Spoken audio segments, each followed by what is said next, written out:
Between the 16th and 18th centuries, a terror gripped the coastlines of Europe that few today remember. While history books focus extensively on the transatlantic slave trade, another system of human trafficking operated across the Mediterranean, one that targeted European populations and created a maritime nightmare that lasted for 3 centuries. The Barbary corsairs, operating from the North African ports of Algiers, Tunis, Tripoli, and Morocco, conducted systematic raids on European coastal communities.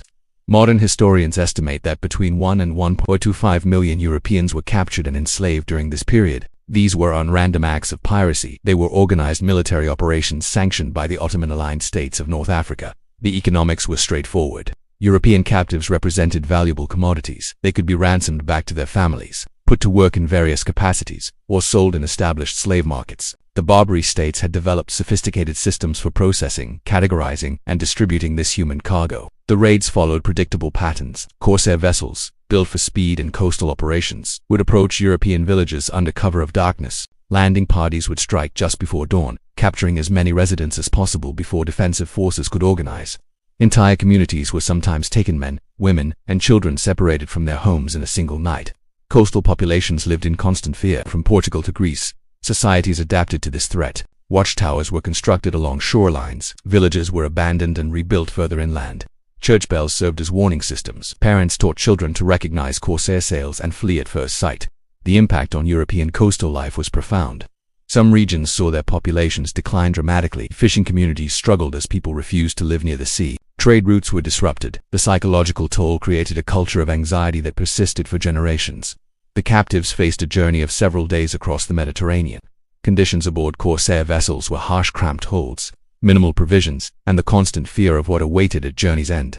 Upon arrival in North African ports, the processing began.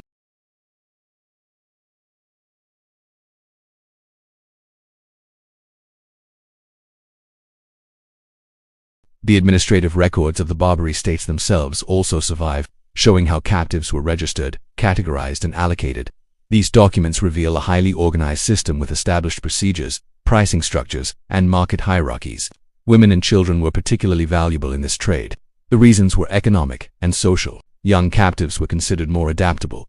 They could learn languages more easily and be integrated into households with less resistance. Women served domestic functions that made them valuable to wealthy buyers. The categorization process was systematic.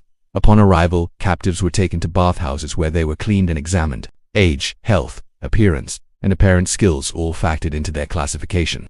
Those deemed suitable for elite households commanded premium prices. Others were sold in bulk markets for agricultural labor or domestic service.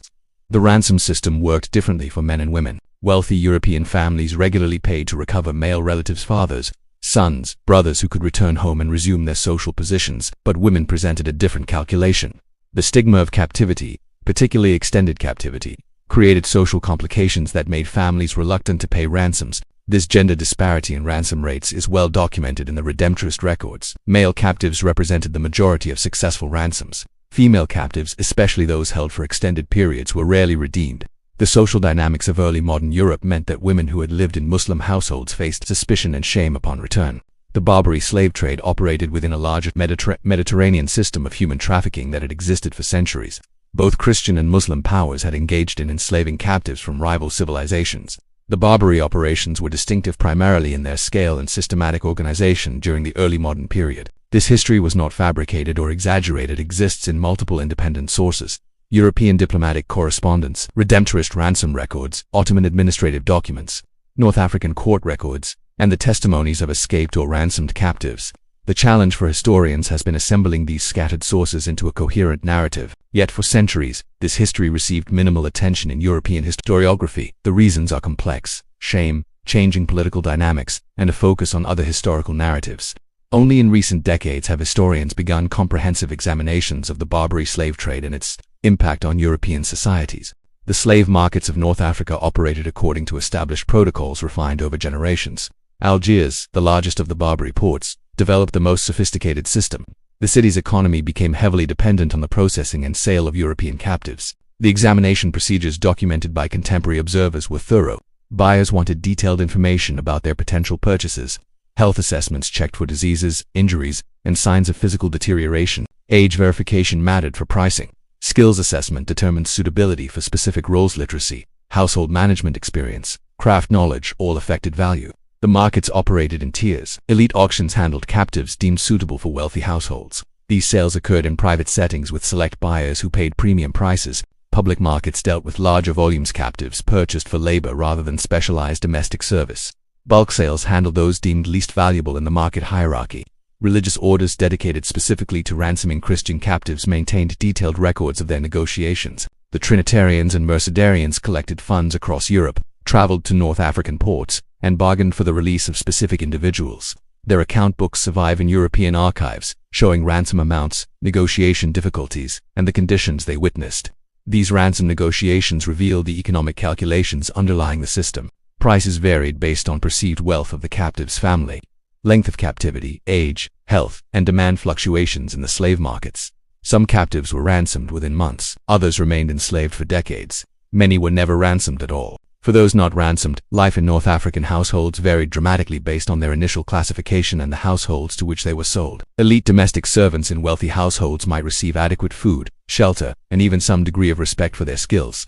Agricultural laborers faced harsher conditions. The worst circumstances befell those sold into the galleys or construction projects where life expectancy was measured in years rather than decades. Some captives converted to Islam. The motivations were complex religious conviction in some cases, but more often practical calculations about survival and social advancement. Conversion could lead to freedom in some circumstances, or at least improved conditions.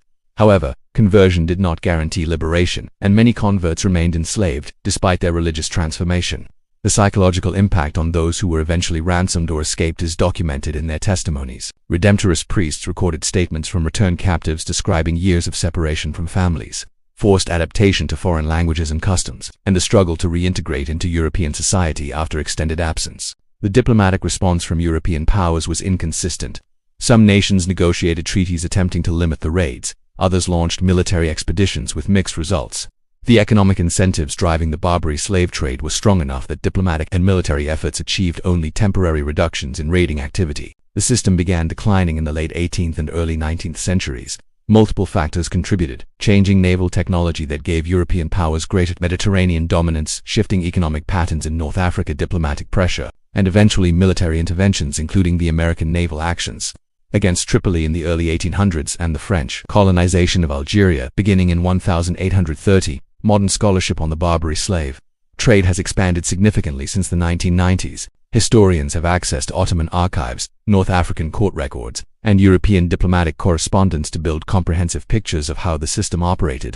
Recent work has examined the experiences of captives, the economic structures supporting the trade, and the cultural impact on both Mediterranean shores. The historiographical questions remain complex. How do we compare different systems of enslavement without minimizing any of them?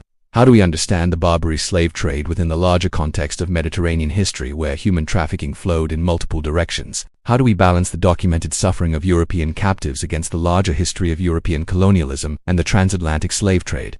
These questions don't diminish the experiences of those who were captured and enslaved, the terror of coastal raids, the trauma of family separation, the hardship of captivity. These were real experiences documented by reliable historical sources. The Barbary slave trade represents a chapter of Mediterranean history that deserves serious scholarly attention and public understanding, not as a political counterargument to other historical narratives, but as part of the complex reality of early modern human trafficking systems. Understanding this history requires examining primary sources carefully, acknowledging what we know and what remains uncertain, and recognizing that human trafficking has taken many forms across different periods and regions. The suffering was real, the system was extensive, and the historical record preserves the voices of those who experienced it.